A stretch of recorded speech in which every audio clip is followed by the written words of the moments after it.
Countdown for blast off. X minus 5, 4, 3, 2, 1. Fire.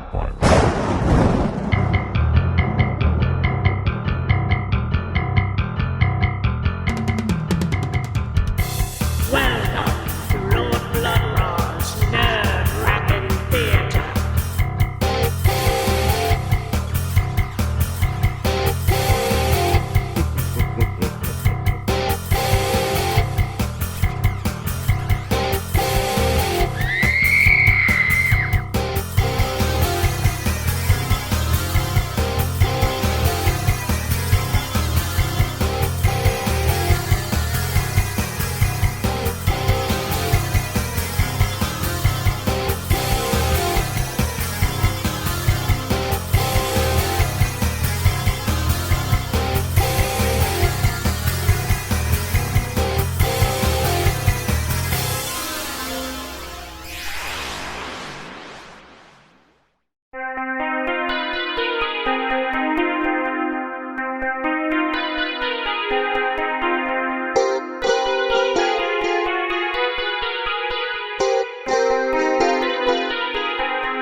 My lords and ladies, geeks, geekarellas, geekulas, and geekeritas, I am Lord Blood-Rah, and this is Lord Blood-Rah's Nerve Wrackin Theatre. And as you horror fans know, one of the evergreen staples of our favorite genre is the haunted house movie. Unexplainable happenings in eerie old mansions. Moans, screams, and rattling chains echoing through empty hallways and cavernous rooms. Ghosts, engaging in their favorite pastime, bedeviling the living. Tonight, we have one of the best of the haunted house movies from producer, director, and master showman, Mr. William Castle. The man who made each and every one of his movies a spook show event, with gimmicks and tricks that thrilled audiences in the 50s and early 60s. Starring the great Mr. Vincent Price and the lovely Carol Omart. Tonight, it's the classic creepfest, House on Haunted Hill. And of course, along the way, we'll have our usual assortment of the unusual, more warnings from Gordrizzle the Unkind, the cranial cavity search, and much, much more. But now, my lords and ladies, I invite you to gather your courage and prepare yourselves for a night in the House on Haunted Hill.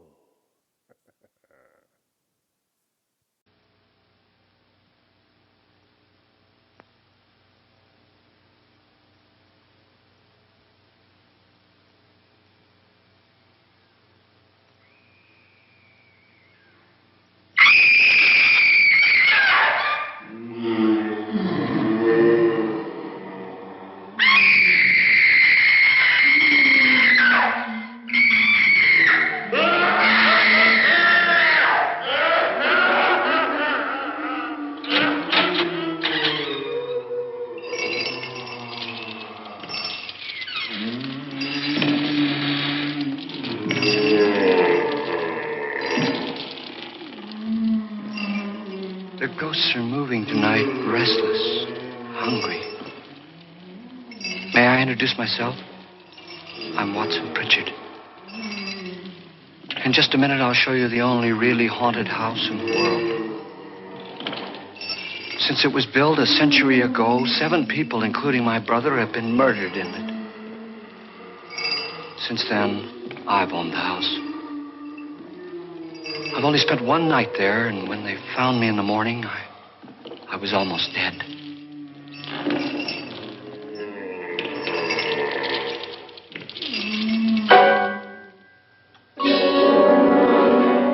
I'm Frederick Lauren, and I've rented the house on Haunted Hill tonight so that my wife can give a party. A haunted house party. She's so amusing. There'll be food and drink and ghosts, and perhaps even a few murders. You're all invited. If any of you will spend the next 12 hours in this house, I'll give you each $10,000. or your next of kin in case you don't survive. Ah, but here come our other guests. It was my wife's idea to have our guests come in funeral cars. She's so amusing. Her sense of humor is, shall we say, original. I dreamed up the hearse. It's empty now, but after a night in the house on Haunted Hill, who knows? This is Lance Schroeder, a test pilot, so no doubt a brave man. But don't you think you can be much braver if you're paid for it? And I happen to know that Lance needs the $10,000 I'll give him, if he's brave enough to stay all night. This is Ruth Bridges. You've no doubt read her column in the newspapers. She says her reason for coming to the party is to write a feature article on ghosts. She's also desperate for money. Gambles. You've already met Watson Pritchard, a man living in mortal fear of a house, and yet he is risking his life to spend another night here. I wonder why. He says for money. This is Dr. David Trent, a psychiatrist. He claims that my ghost will help his work on hysteria. But don't you see a little touch of greed there, around the mouth and eyes? This is Nora Manning. I picked her from the thousands of people who work for me because she needed the $10,000 more than most. Supports her whole family. Isn't she pretty? The party's starting now, and you have until midnight to find the house on Haunted Hill.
Well, where is everybody? It isn't a very warm welcome, is it? Only the ghosts in this house are glad we're here. Are we all strangers to each other? Don't you two know each other? I'm afraid I don't even know your name. I'm Nora Manning. Lance Schroeder. Is Frederick Lauren a friend of yours? I've heard of him, but I've never met him. I work for one of his companies, but I've never seen him. I've never met the man either. Just a phone call. Do you know him? No, Well, then you're the only one of us who does. I don't know him. All the details about renting the house were done by mail. He's quite wealthy, isn't he? Millions. And 5 wives, I believe. 4, I think, so far. A $50,000 party for only 5 people is a little steep, even for a millionaire. Well, if I were going to haunt anybody, this would certainly be the house I'd do it in.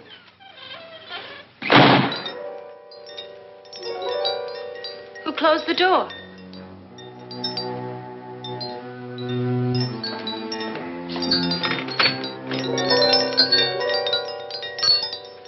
This thing's made of solid steel.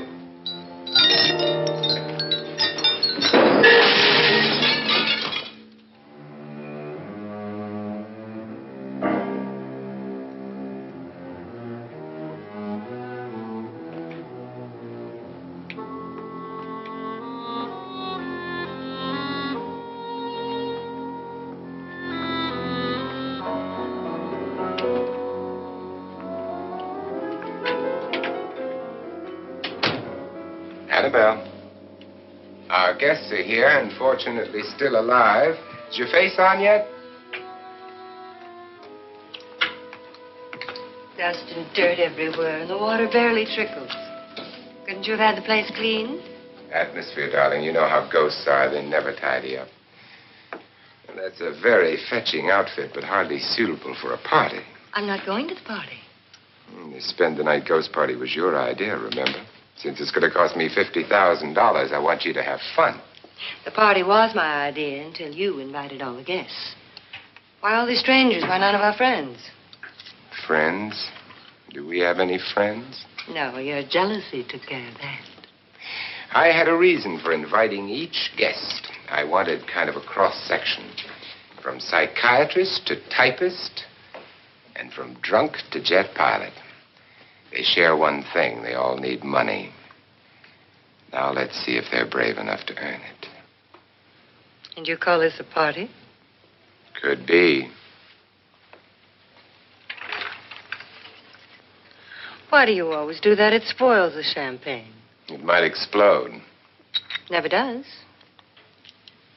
Would you guarantee that? That isn't funny, Frederick. Make a good headline. Playboy kills wife with champagne cork. Will you join me? No, thank you. Just a sip might improve your humor. My humor is fine, thanks. And I haven't poisoned it. It's always good to know that.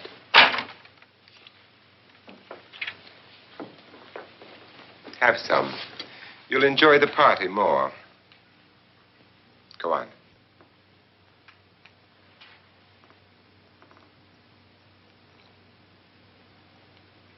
Your trust is so touching. And I'm not going to the party. Of all my wives, you're the least agreeable. But still alive. Would you go away for $1 million tax-free? You want it all, don't you? I deserve it all. Your jealousy isn't tax-free. And your possessiveness is maddening.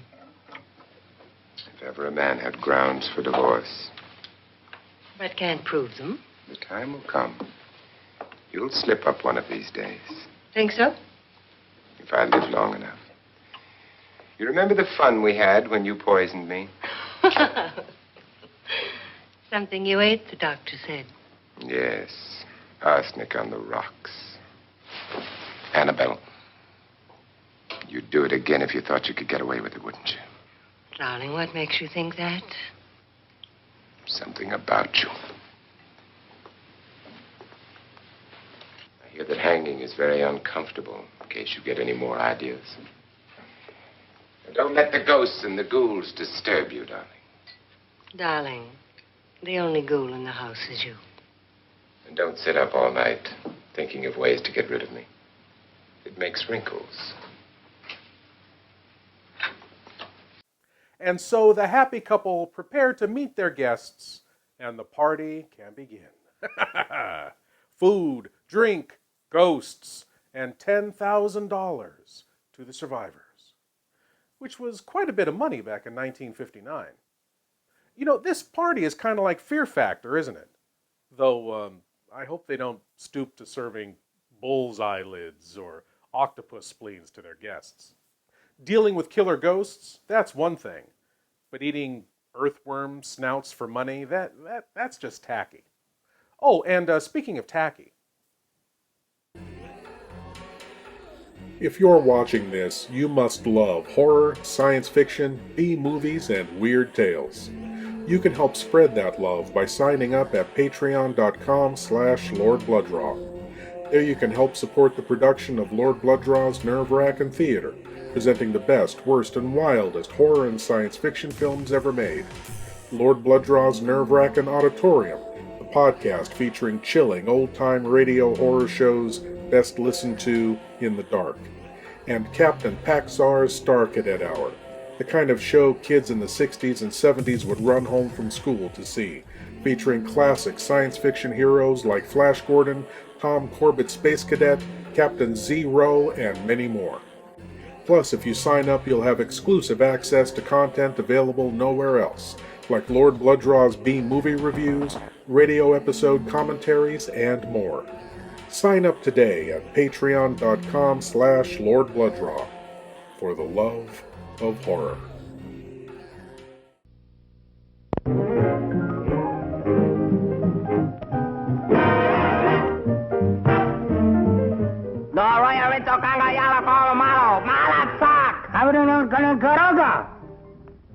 Okay, banga banga. Since when do you talk a native language? I just started today. Well, what do you say? What do you say? I don't even know what I said.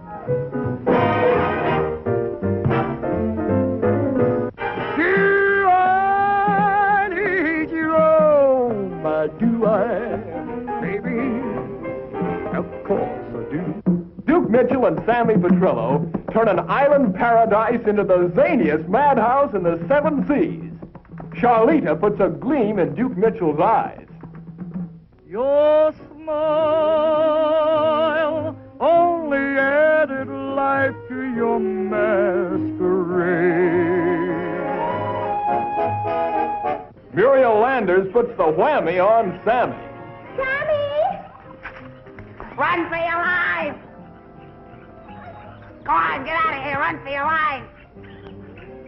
Ramona, the romantic chimp, takes off on a romantic chase of her own.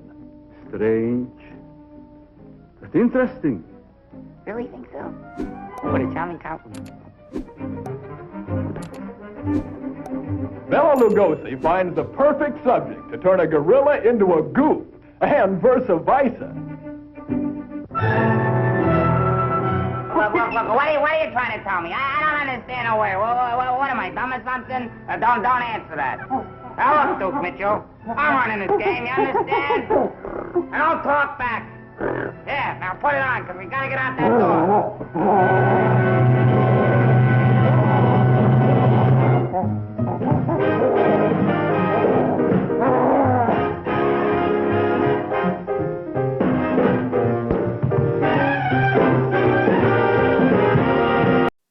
We now return to the house on Haunted Hill. As Mr. Pritchard gets a bit squirrely, the guests get restless, and the rules of the game are explained. And the ghosts? Well, we'll just have to see.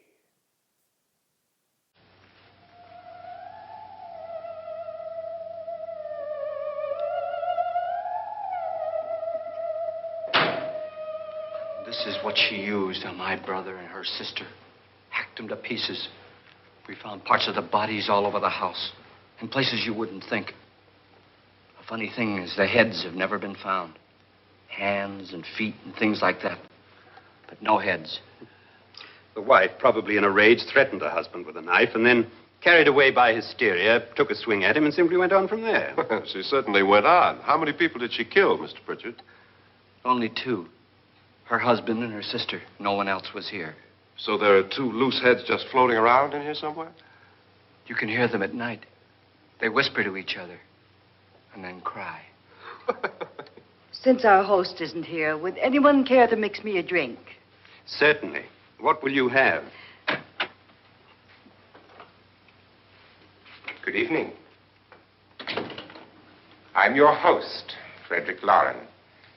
Since we're all strangers to each other, let's get acquainted with a drink, shall we?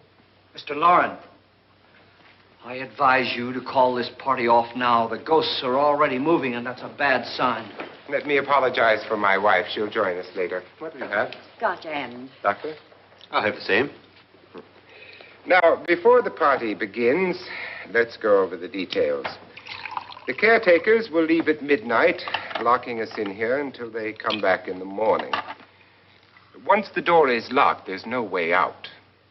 The windows have bars that a jail would be proud of, and the only door to the outside locks like a vault.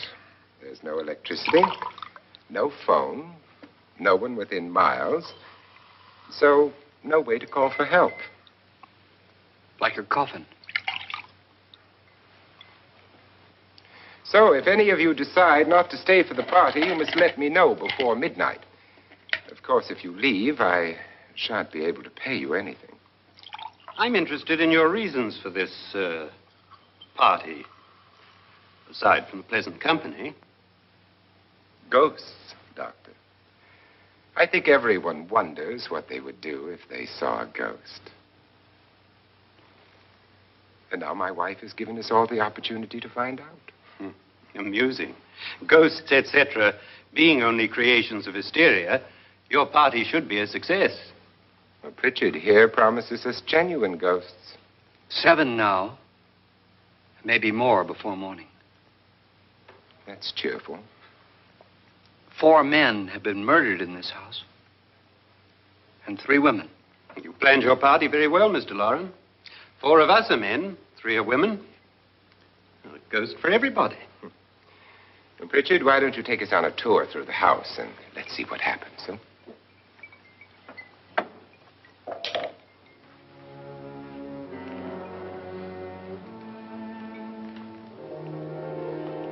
See that stain? Blood. A young girl was killed here. And whatever got her wasn't human. Don't stand there. What do you mean? Where?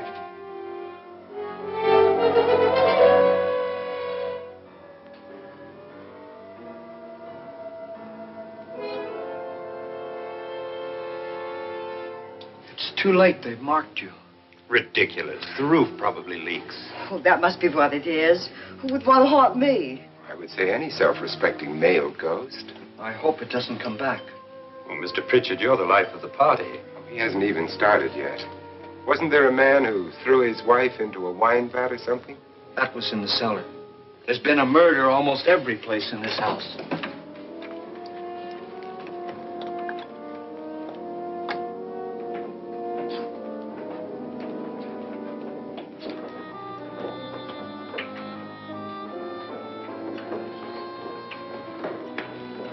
All this belonged to a Mr. Norton, who didn't die here. He was electrocuted later. Mr. Norton did a good deal of experimenting with wines, but his wife didn't think it was any good. So he filled the vat with acid and threw her in. She was supposed to stay down, but the bones came up. It's a funny thing. None of the murders here were just ordinary. Just shooting or stabbing. They've all been sort of wild, violent, and different. Look out! Thank God she didn't fall in. You mean there's still acid in there?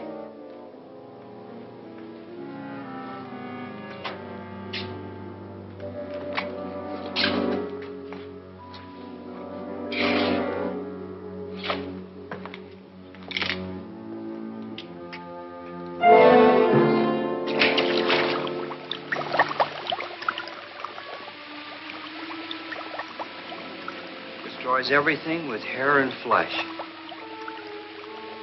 Just leaves the bones.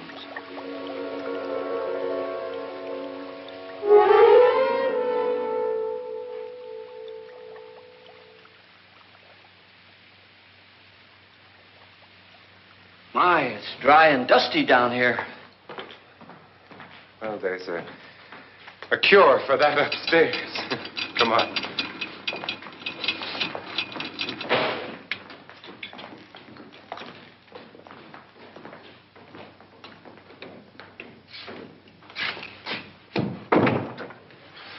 How'd you get invited to this party? No. Oh, go on. I mean, what'd he tell you?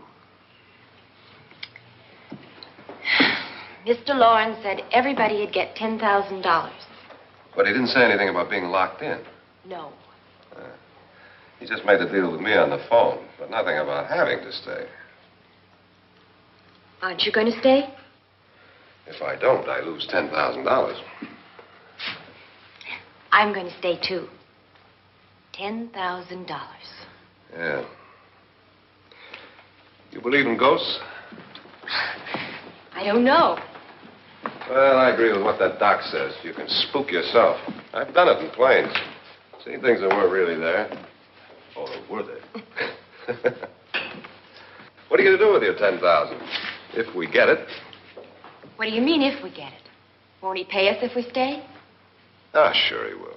10,000 is no more to him than a nickel is to us. We were in an automobile accident. Now I'm the only one in the family who can make any money. Boy, I've never seen so many doors.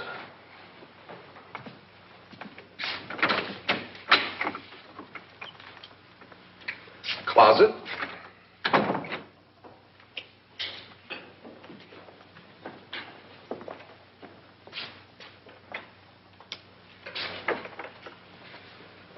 Bottles.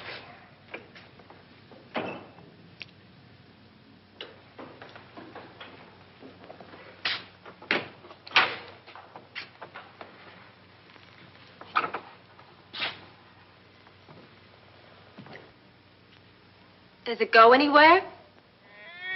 Lance! Lance!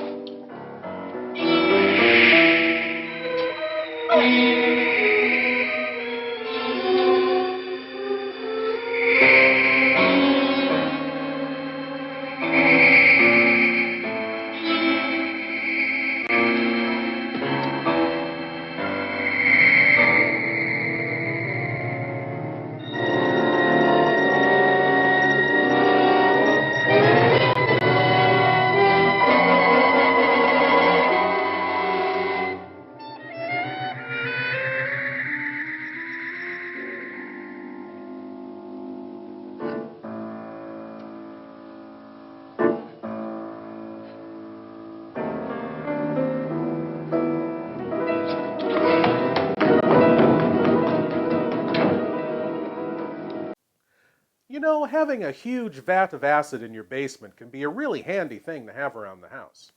It can help you deal with household pests, garbage, door-to-door salesmen, those weird in-laws you can't stand anymore. It has 1,001 uses.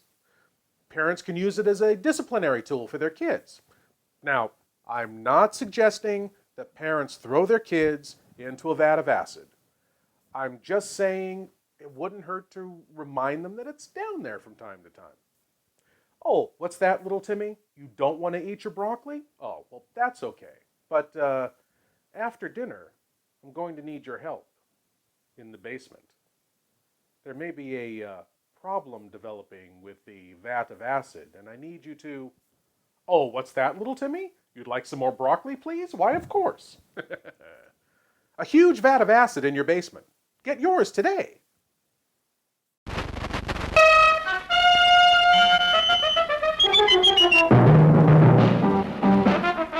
How much Jack you think's in that strong rock? There's plenty of Cuban sugar, though. Here's what happened. The general beat his friend Castro to the Cuban treasury. The strongbox is now on this boat.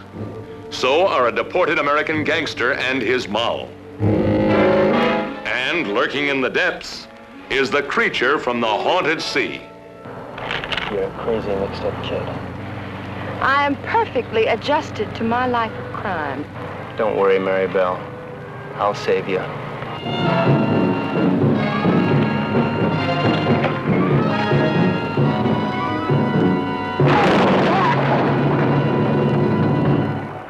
It's all right. right, be calm, everybody. The boat's insured.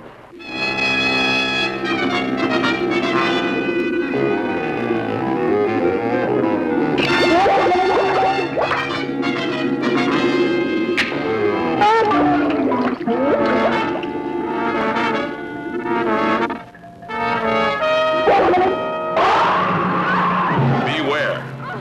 The creature from the haunted sea.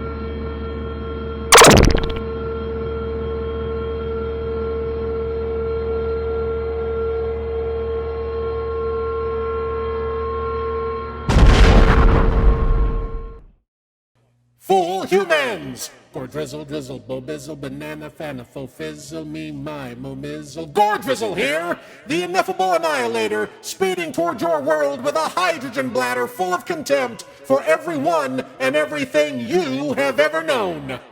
I mean it! How can I express my utter and profound hatred for the entirety of your existence? Let's see.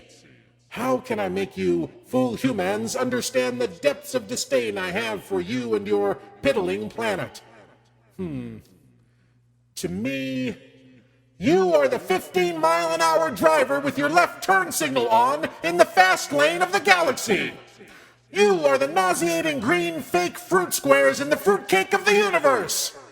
You are the highly anticipated final episode of the TV series that you were so excited to watch, but afterwards left you feeling so confused and empty that you vented your anger on Facebook. Then it turned out everyone else liked it and they all began flaming you. And even though you never swore or used inappropriate language, you got banned from that Facebook group of the cosmos.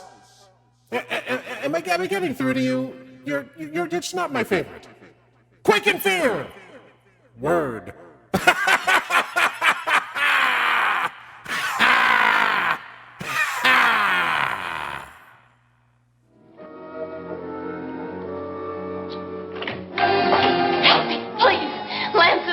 And there's a ghost. See what I mean? Please, come on. Did she say Lance is gone? Gone where?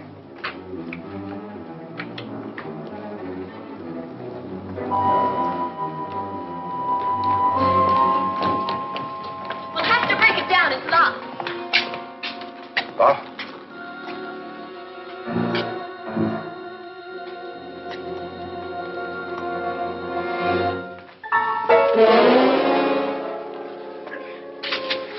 You all right?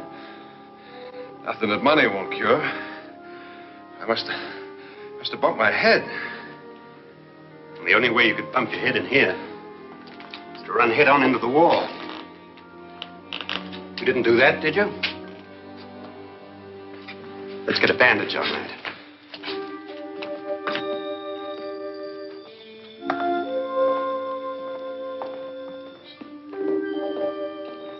I wonder why they didn't kill him. Who? He didn't bump his head. They hit him. They?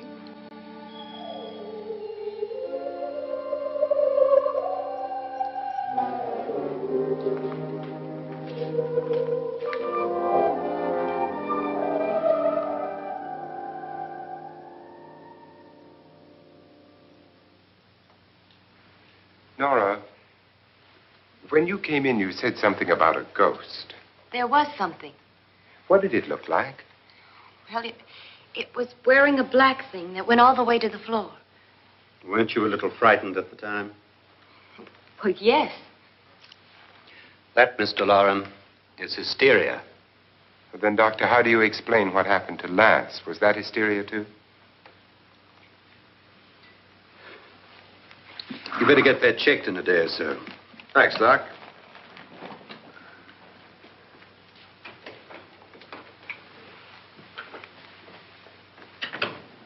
No.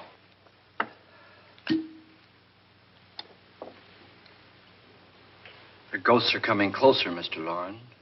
You really believe in your pet ghost, don't you, Pritchard? Before the night's over, you will, too. Would you like a drink, Lance? No, thanks. I'd like one. Scotch and.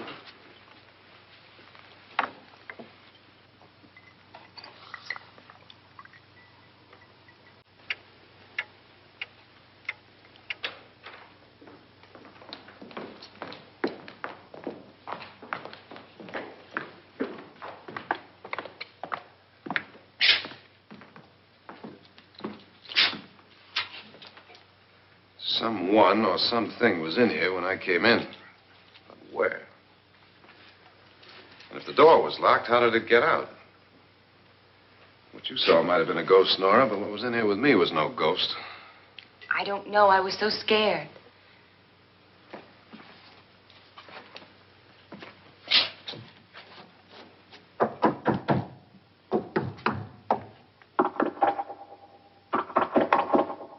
Does it sound different to you? Yes.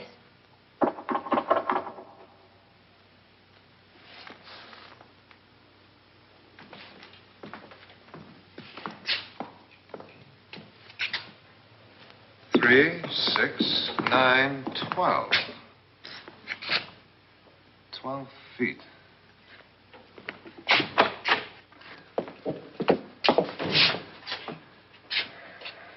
Three, 6. Now, I'm going to knock on the other wall. When you hear me, you knock on this wall.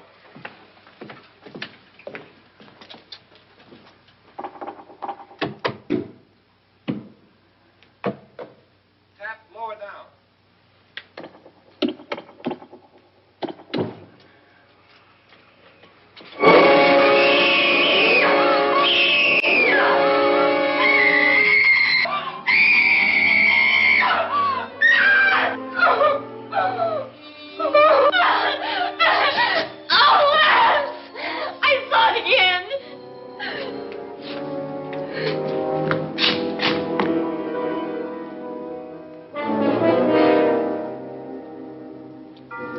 Where'd it come from? From in here.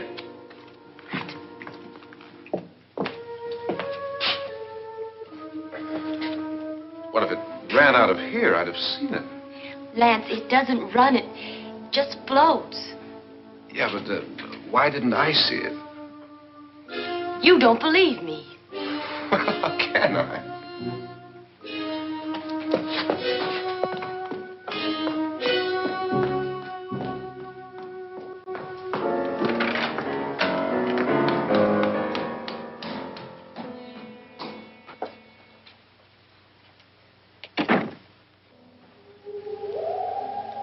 I'm Annabelle Loren.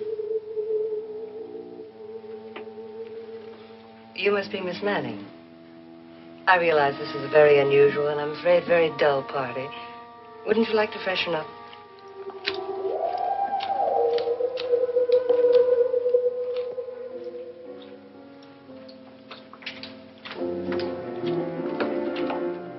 This is your room. Depressing, isn't it? I doubt if I'll spend much time here. It's going to rain. Perfect atmosphere for my husband's party. Why did you come here? He said he'd give me $10,000. Why did he pick you? I don't know. My supervisor just came and said I'd been invited. How long have you known my husband? I just met him tonight. So?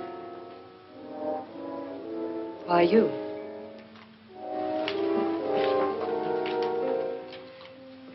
What were you doing wandering around by yourself? Well, I was in the cellar with Lance, Mr. Schroeder, and I just left, that's all. Don't do it again. Don't go anywhere in this house by yourself. Now fix your face and I'll come by for you in a few minutes. But You're in danger. We all are. But who? I hope for your sake you never find out.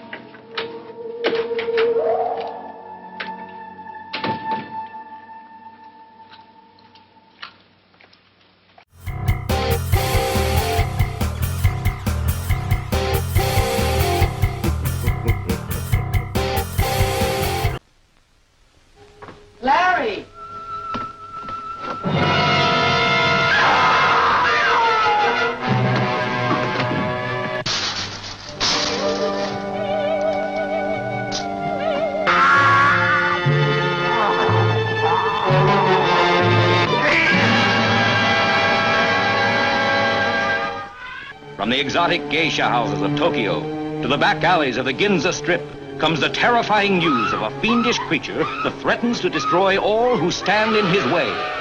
This is the frightening story of an American reporter in Tokyo who unwittingly became the victim of a shocking scientific experiment that turned him into a horrible mutant, half man, half monster, the Manster.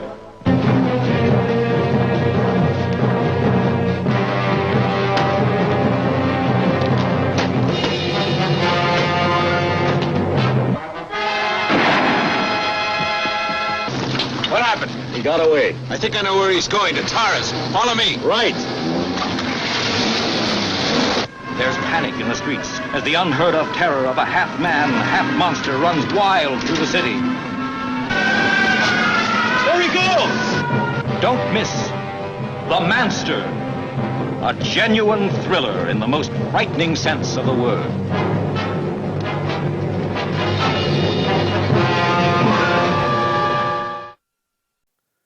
Poor Nora. She just can't catch a break. That's twice now she's seen a ghost and no one believes her. It must be horrible to see something and not be able to convince anyone that... Did you see that? I just got the weirdest feeling that... There it was again. I keep getting these glimpses out of the corner of my eye, you know, that... I mean, you see it, right? I mean, tell me you see it, because... Look, I'm not crazy. Well, okay, yeah, right. I am crazy, but not like that.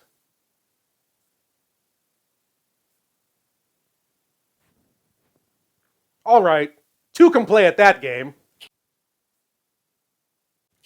Ooh, did you see that? Was I here before? Am I here now? Maybe you're the one that's crazy. Now back to the movie.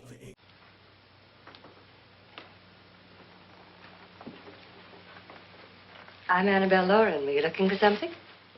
Not exactly. Are you the doctor? No, I'm Lance Schroeder. The pilot. You've hurt yourself. Oh, it's just a bump on the head. Which is my room? I believe this is it. Thank you, Mrs. Lauren. Annabelle Lance.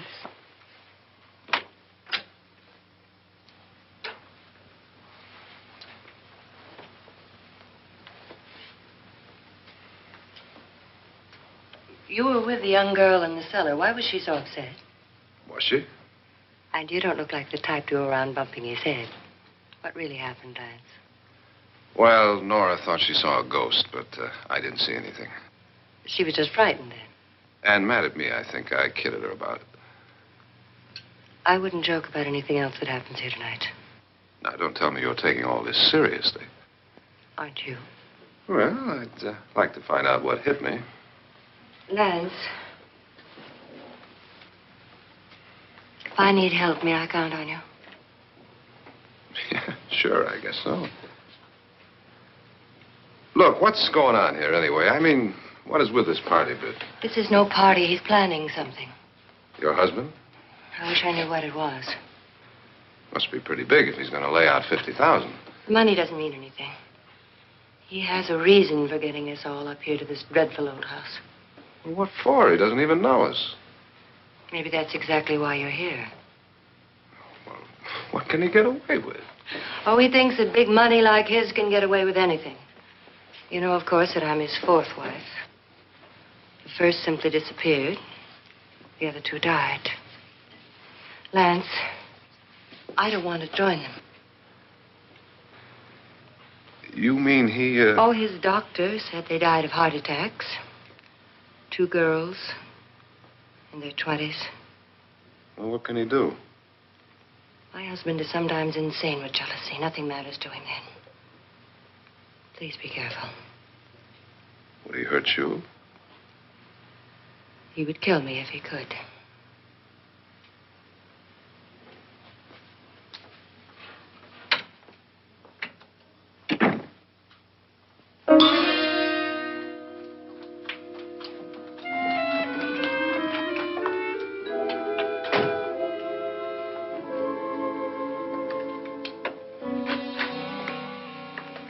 missing all the fun. Nora Manning was almost killed by a falling chandelier. The pilot bashed his head in. Is he badly hurt? The Saturnine psychiatrist bandaged him up. Don't you want to go and console him, as you do most men, in your fashion? You're so clever, Frederick. As I lie awake nights wondering why I married you. It was rather a mistake. You didn't marry me, dear. I married you. Unpleasant, but no mistake. Hurry up. Frederick, for the last time, I'm not going to your party. And for the last time, it's not my party, but yours. And you are going. I am not. You ready, dear? No. Are you ready, dear? Yes, damn you. Would you adore me as much if I were poor? No. All you want to be is a lovely widow. It's almost time to lock up the house. Then your party will really begin. I wonder how it'll end.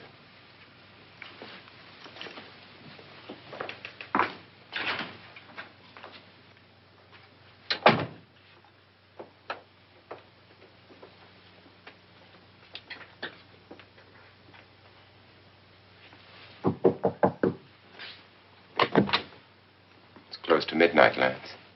Okay. I'll be down in a minute.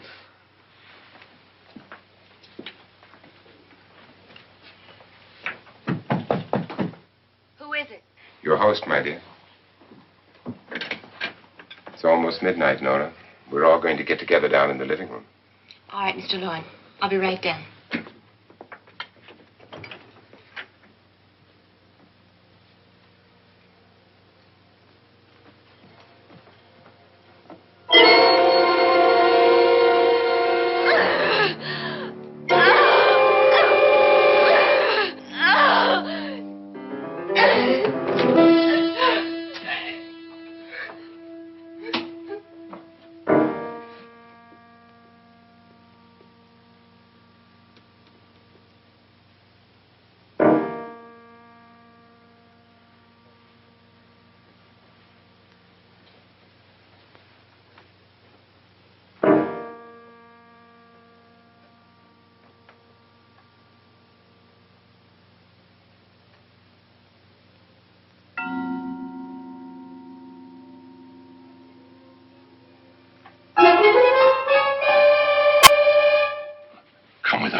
Come with us before he kills you.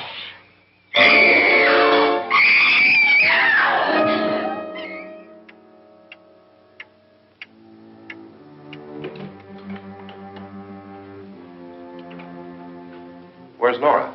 Miss Manning.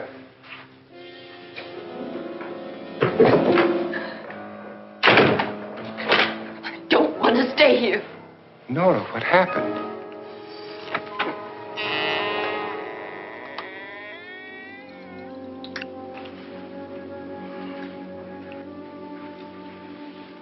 That's Jonas Slides and his wife. They've been caretakers here for years.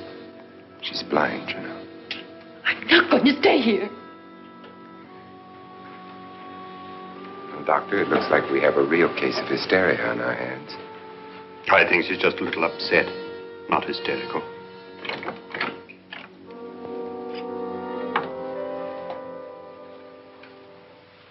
Good evening. Hello, my dear. This is my wife. These are our guests. Ruth Bridges, Dr. Trent. You know Watson Pritchard, of course. Nora Manning, and this is Lance Schroeder.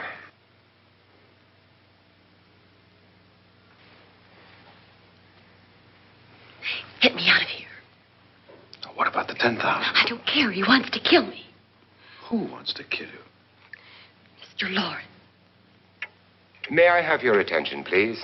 I think you all remember the bargain we made about staying all night. $10,000 apiece. If any of you don't survive, $50,000 will be divided amongst the rest of you. If I should die, you will be paid by my estate. When the door is locked from the outside by the caretakers, we'll all be forced to stay in this house until morning. If any of you decide not to stay, you must leave with the caretakers now. You won't have a chance to change your minds later, because there'll be no way to get out. I don't want to stay. Wait.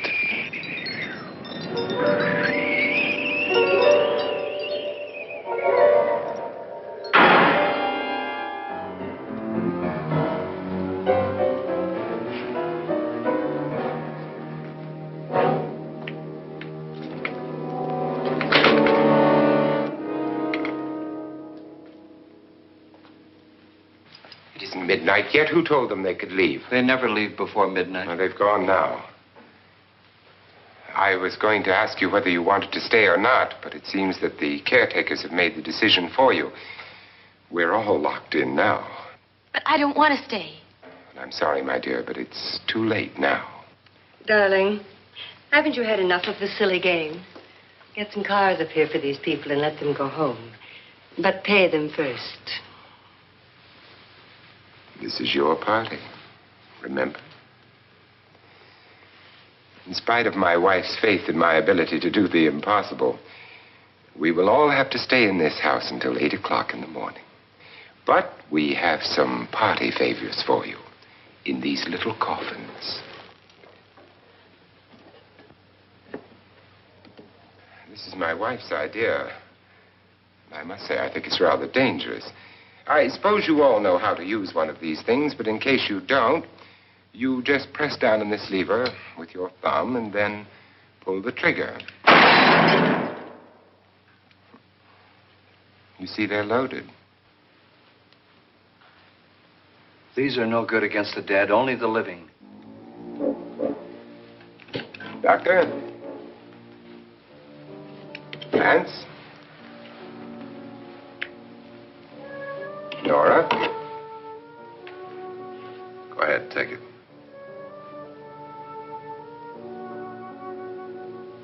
Miss Bridges?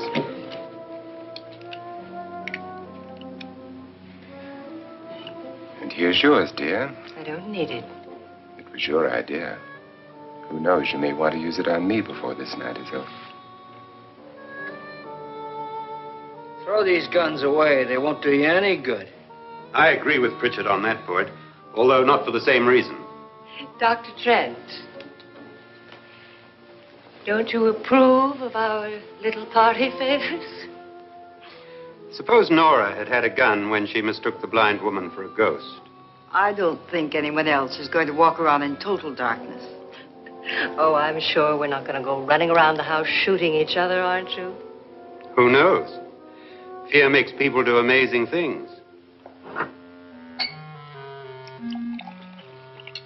Mr. Pritchard, you said your sister-in-law killed a man and a woman here and cut them up? You said they found hands and feet, but they never found any heads. Would you like to see one of those heads? Would you all like to see one of those heads? Well then, just follow me. Oh, no thanks. As you can see, I'm well stocked up with heads. But would you happen to have any spare gallbladders lying around? I'm having some folks over later, and they make great party favors. No? Dance, baby, dance, come and dance with me. Hear the beat of the pounding sea. Ride, baby, ride, come and ride with me. Let your feet go easy. What do you make of this? Where does the other end go? It dumps into the ocean. It looks exactly like the South American Fantigua fish. I hope you can take one alive, Sheriff. I still believe that a human clawed that girl to death. The Beach Girls and the Monster, starring John Hall, Sue Casey, and the glamorous Watusi dancing girls from Hollywood's famed Whiskey A Go-Go nightclub. Music by Frank Sinatra Jr. You got a monster in the surf. Chicks, do you have a problem? You won't have after you meet the monster on the beach.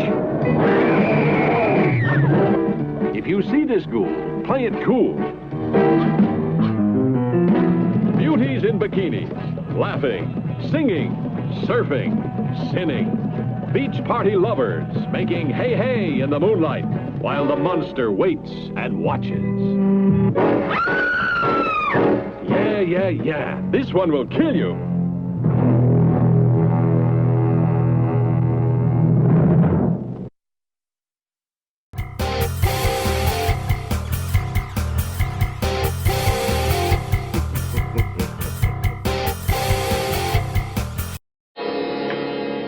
Just go look in my suitcase.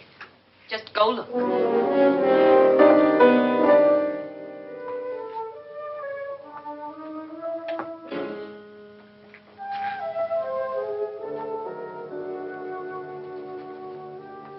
But it was in there.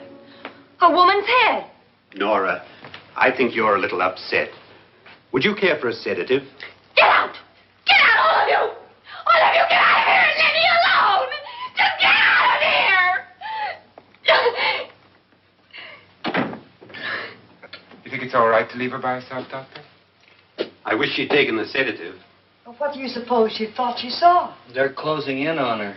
Look, Doc, I think somebody ought to stay with her. There could be 1 million people around her. But if they wanted her, they'd get her.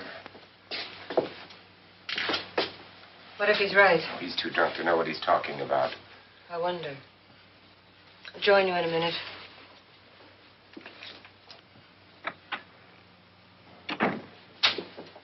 Do you think it would do any good if you went in and talked to her? Well, do you think there really was a head in her suitcase? I don't know. A thing like that would put me right over the edge. Look, would you sort of stay up here, in case she needs help? All right. I'll be in my room. Just call it. Thanks.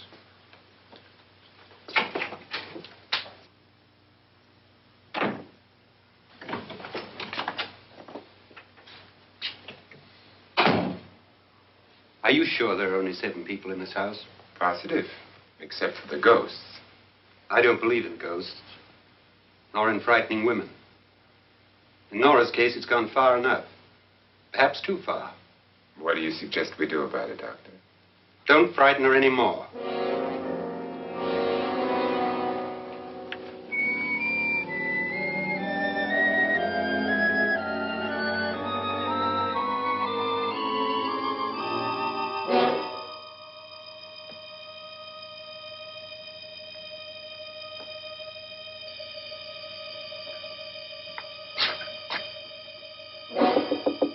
Nora?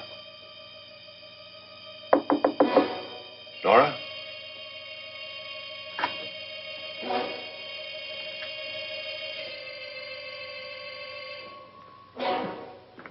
Nora?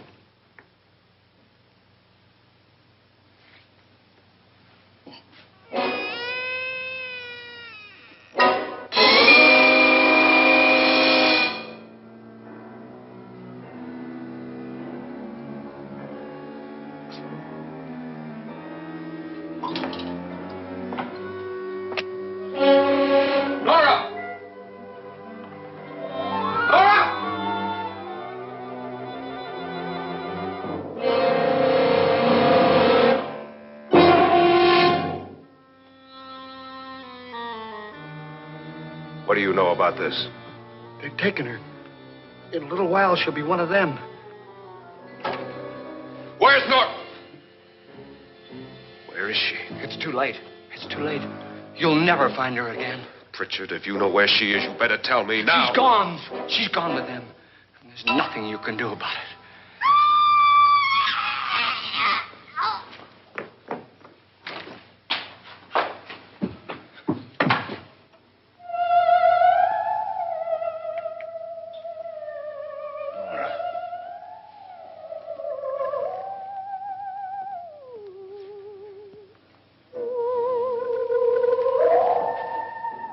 Let her down.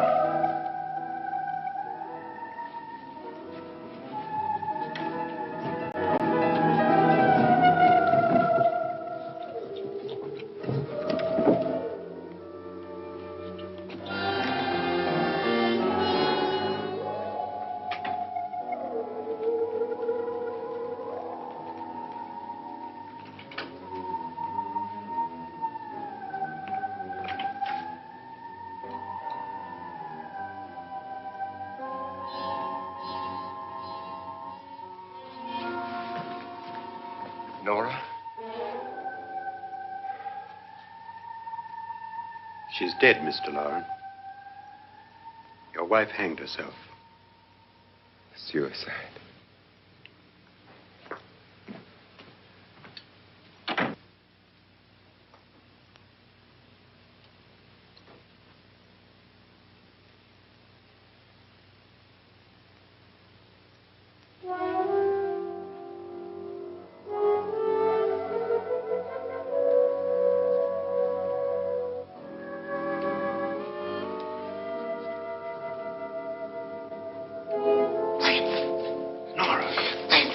Please, hide me. What's the matter? Hide me.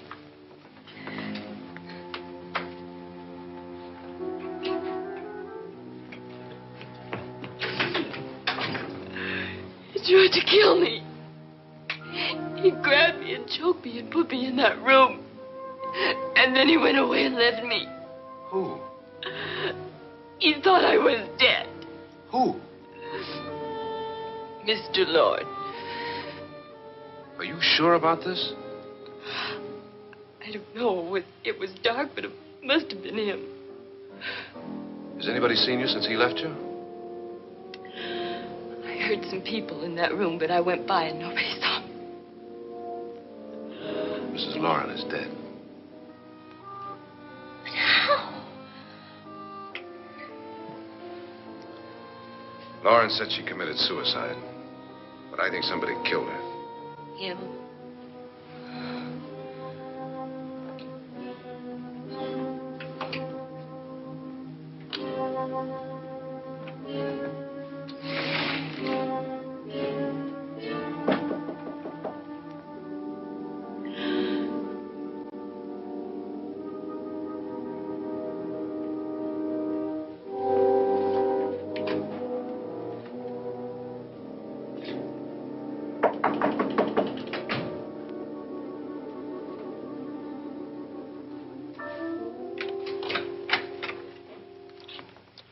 I'm sure you've come to the same conclusion I have. Yeah, I think so. Well, let's all have a meeting, discuss what to do. The living room? Okay, in a minute.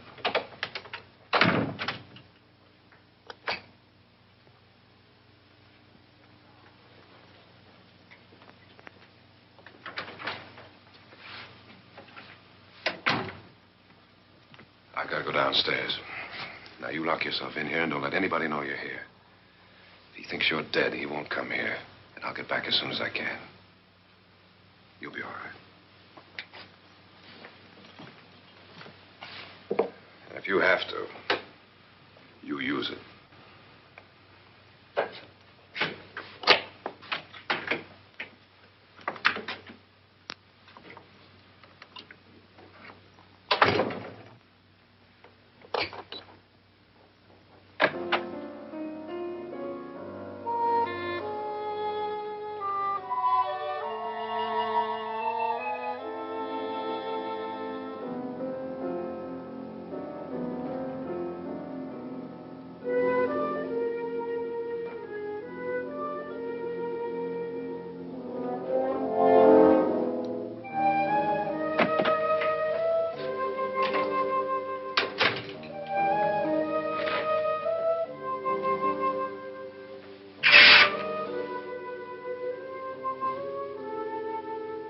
So beautiful.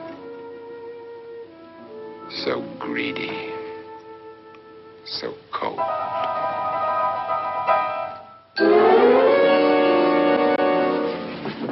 What are you doing in here? Wait. Don't wait. What do you mean coming in here? I didn't want them to take her away. You're drunk. They will if you don't watch her. You're drunk. All right, out with it, Bridget. Why did you come into this room? I'm the only one who understands. Understands what? Your wife isn't there anymore. She's already joined them. Now, Bridget, I've had enough of your spook talk. Get out, you sot, and don't come back into this room again.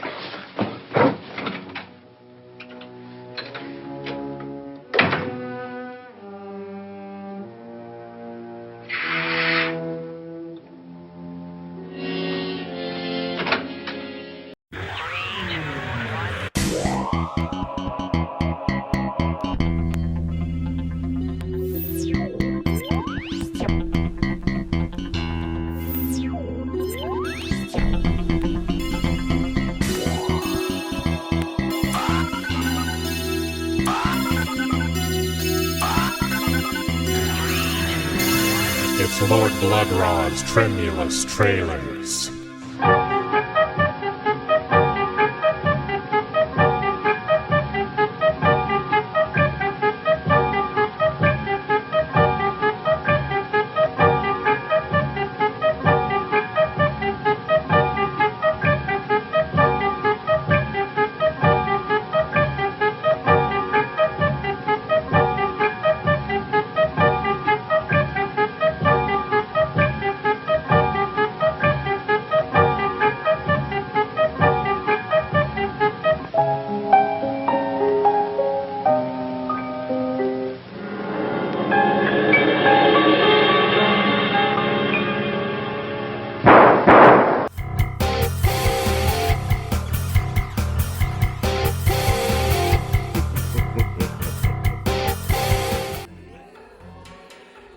If you're watching this, you must love horror, science fiction, B-movies, and weird tales. You can help spread that love by signing up at patreon.com/Lord Blood-Rah.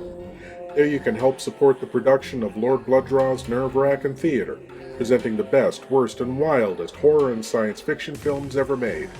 Lord Blood-Rah's Nerve Wrackin Auditorium, the podcast featuring chilling old-time radio horror shows best listened to in the dark. And Captain Paxar's Star Cadet Hour, the kind of show kids in the 60s and 70s would run home from school to see, featuring classic science fiction heroes like Flash Gordon, Tom Corbett Space Cadet, Captain Zero, and many more. Plus, if you sign up, you'll have exclusive access to content available nowhere else, like Lord Blood-Rah's B-movie reviews, radio episode commentaries, and more. Sign up today at patreon.com/Lord Blood-Rah for the love of horror.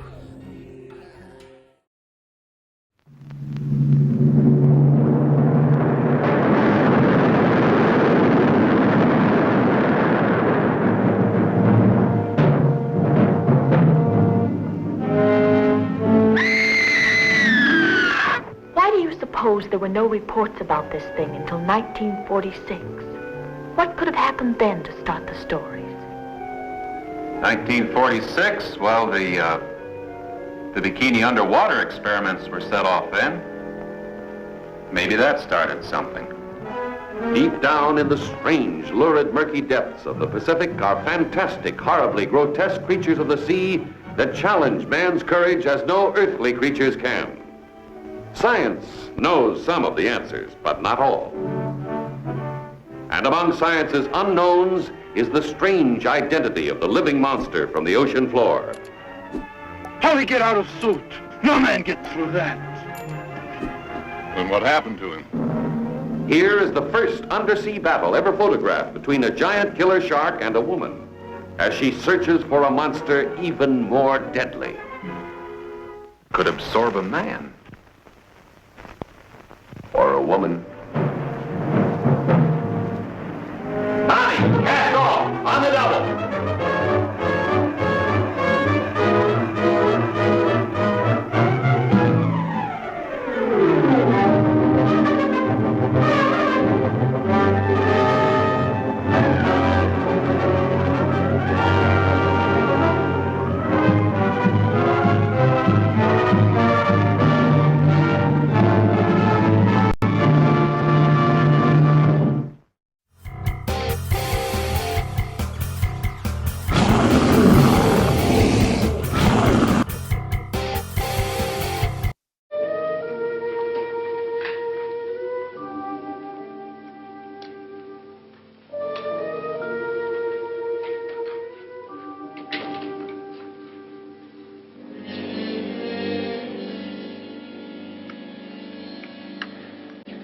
Where's what's-her-name? Nora. I didn't disturb her since I don't think this concerns her. No, you're right. Mr. Loren, isn't there some way we can get out of this house now? No, none at all. We could try breaking out. The only door to the outside is made of steel. The bars of the windows are set in solid stone.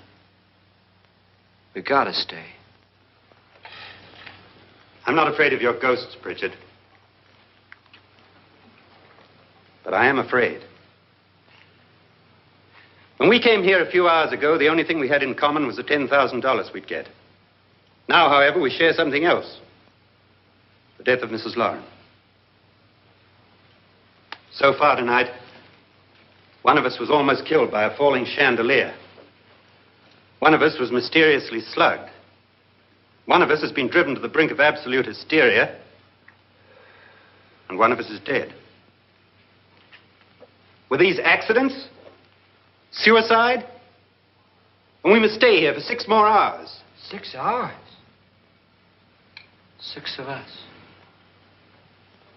Time enough. Who'll be next? How will it happen? Let me ask you a question, Doctor. You were the first one to see my wife there. Did you also see anything that she could have climbed up on and then jumped? No. Did any of you? There was nothing. How then did she get up there so high? Exactly, Mr. Lauren. How? She couldn't have pulled herself up there. She couldn't have dropped from the ceiling. Do you think your wife killed herself? No. She was murdered by one of you.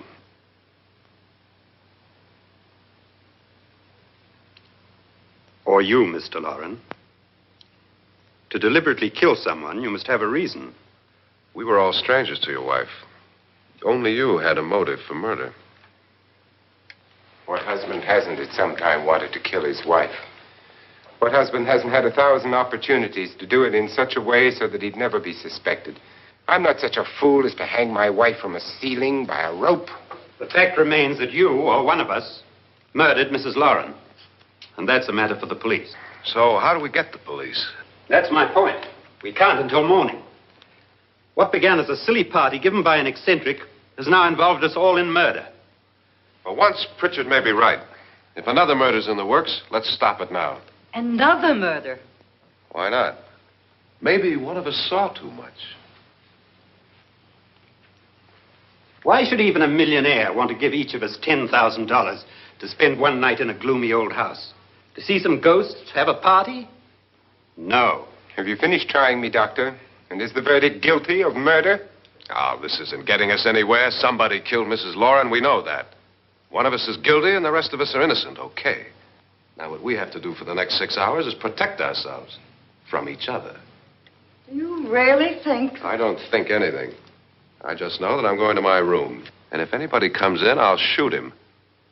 Or her. And if we all stay in our rooms, we'll be safe. Because the innocent will have no reason to leave his room. And the guilty will admit his guilt if he or she does. And we all have guns. And we're all agreed? Oh, I wish this night were over. Rooms? Guns?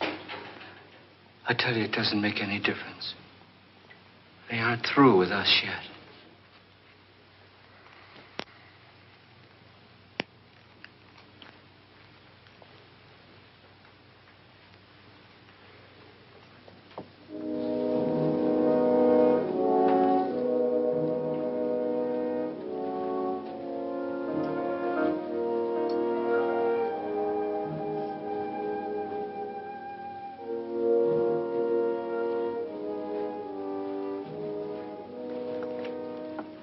What's the use of saying good night?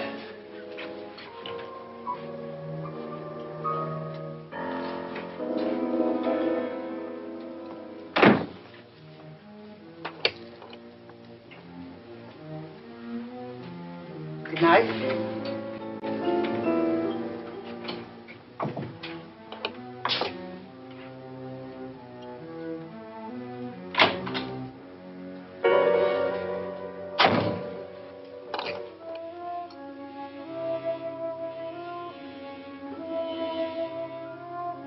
Good night, Doctor.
Nora, it's me, Lance.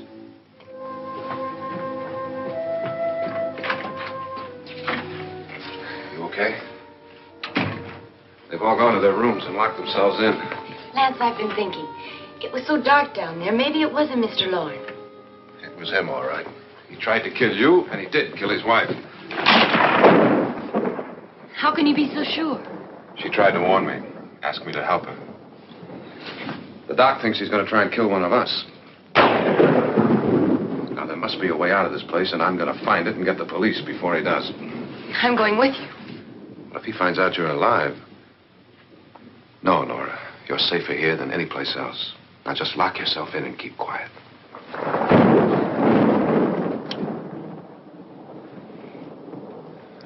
If I find a way out, I'll come back and get you.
assume the position, and open your minds wide. It's time for your cranial cavity search. Yes, my lords and ladies, the cranial cavity search. Here's a chance for you great geeks out there to prove your geek cred by showing what you know. And tonight's cranial cavity search question is, the great director and showman, Mr. William Castle, was famous for making each and every one of his horror films a spook show event by adding gimmicks and tricks to enhance the experience.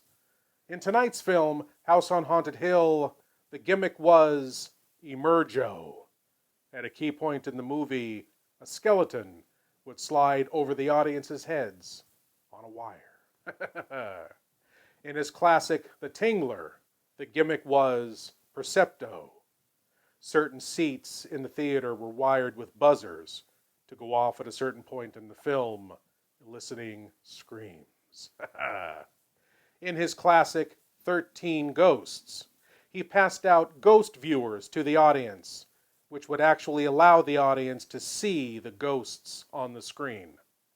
What did William Castle name this gimmick for 13 Ghosts? A. Illusiono. B. Ecto. C. Phantomo. Or D. Honto. Any ideas, my lords and ladies? Search your knowledge of trivia while we watch these trivial commercials. Hey, geeks! Want more Lord Blood-Rah? To help support the show and get exclusive content found nowhere else, sign up at patreon.com/Lord Blood-Rah. Ha ha! And the answer to tonight's cranial cavity search question. What did William Castle call the gimmick he used for his film 13 Ghosts? It was A. Illusiono. It worked very much like the old red-blue 3D glasses. You looked through the red bar on top if you wanted to see the ghosts, and through the blue bar on the bottom if you were too scared to see the ghosts. But why would anyone go see a film called 13 Ghosts if they didn't want to see ghosts? Well, anyway, now, my lords and ladies, on to the conclusion of House on Haunted Hill. As plots are revealed, ghosts take revenge, and Nora does something very, very rash.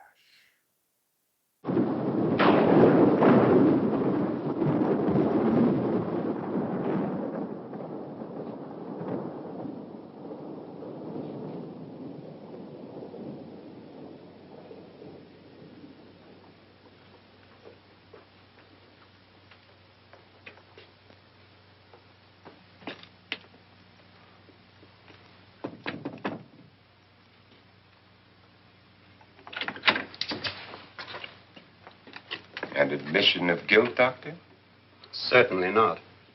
There's either somebody else in this house or one of us has left his room. Did you hear anything? Organ music? That, and someone walking. You got yours? Ready? You look downstairs, and I'll look up here. Why not together? There may be only minutes, seconds left of someone's life. Why waste time?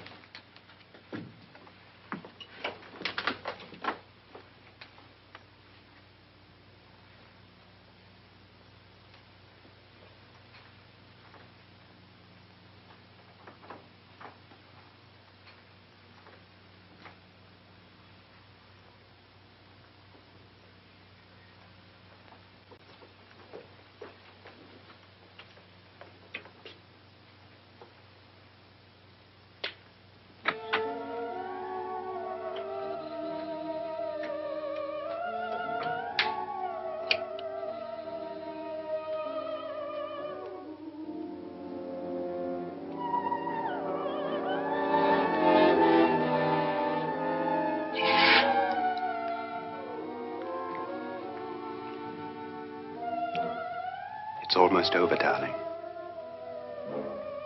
Every detail was perfect.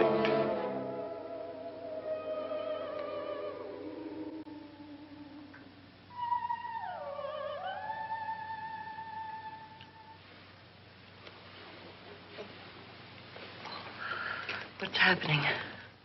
We've done it. A perfect crime. Beautiful. Has she killed him? Not yet. But she will. Get me out of this hanging harness. What's taking that girl so long? What time is it? At first, I couldn't get Nora to want to protect herself with a gun. But after you appeared at the window, everything began to work just as we had planned. You were wonderful. Just the touch that finally drove her into complete hysteria. It'll be worth all of our planning, darling. Where's Nora now? What's happening? On her way to the cellar. So scared she'll shoot the first thing that moves. And Frederick? On his way to the cellar, too. David, are you sure none of them will suspect us? Of what? An hysterical girl accidentally shoots somebody? Who would suspect that we planned it that way, that we drove her to it? What about my suicide? But just a ghost party gag. We'll claim it was a dummy since I'm the only one who touched you. And the caretakers? But they had no idea what they were really doing. What about Nora? She's not stupid, you know. Darling, believe me, everything we planned is working perfectly. Nora is sure Frederick murdered you. She thinks Frederick attacked her in the cellar, not me. And now Nora's almost out of her mind with fear. The heads, the music, you're hanging. I tell you, when Frederick walks in there, she'll shoot him. It's taking too long. David, you ought to be there.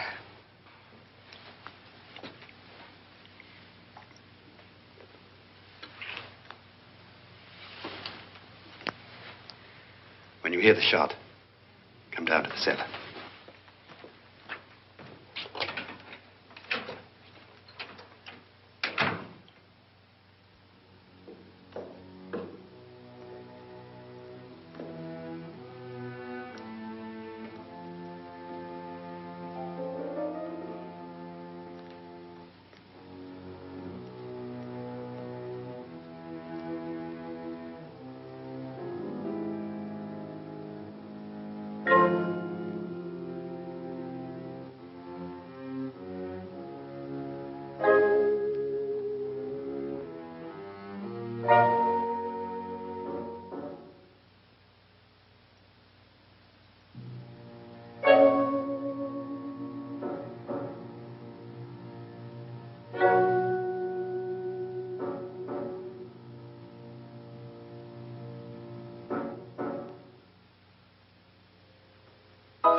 David? David?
last, you've got it all.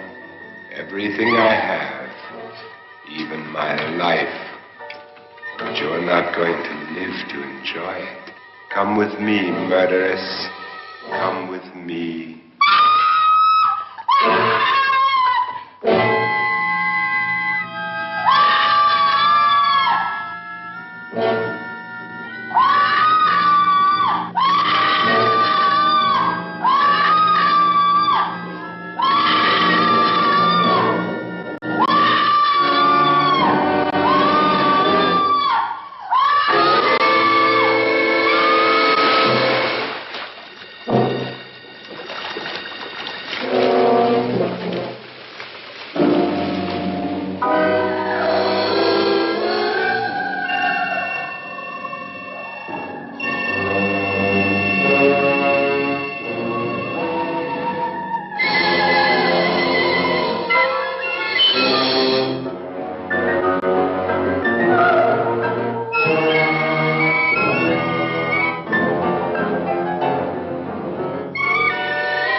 You two planned was indeed perfect. Only the victim is alive and the murderers are not. It's a pity you didn't know when you started your game of murder that I was playing too.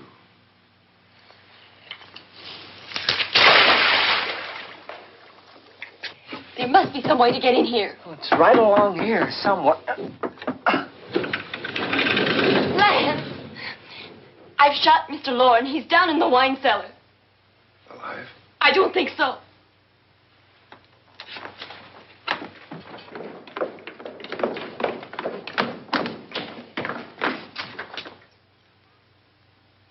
It's him. He's alive.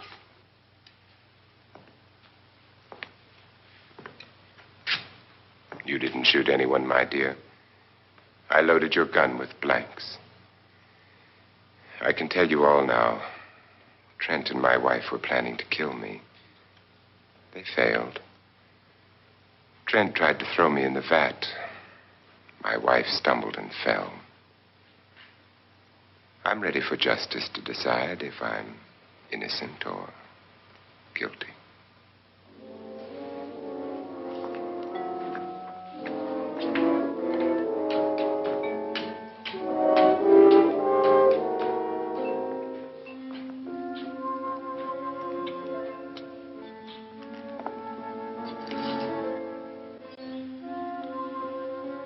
Now there are 9. There'll be more, many more. They're coming for me now. And then they'll come for you.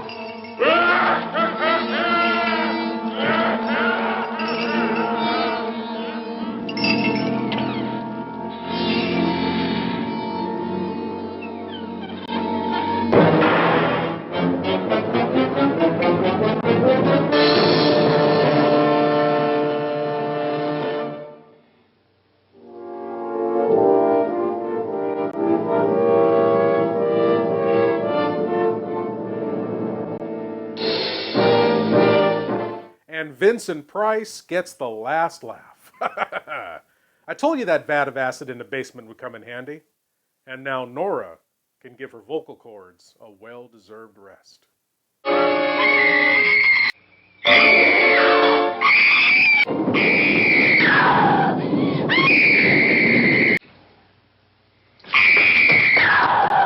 See what I mean?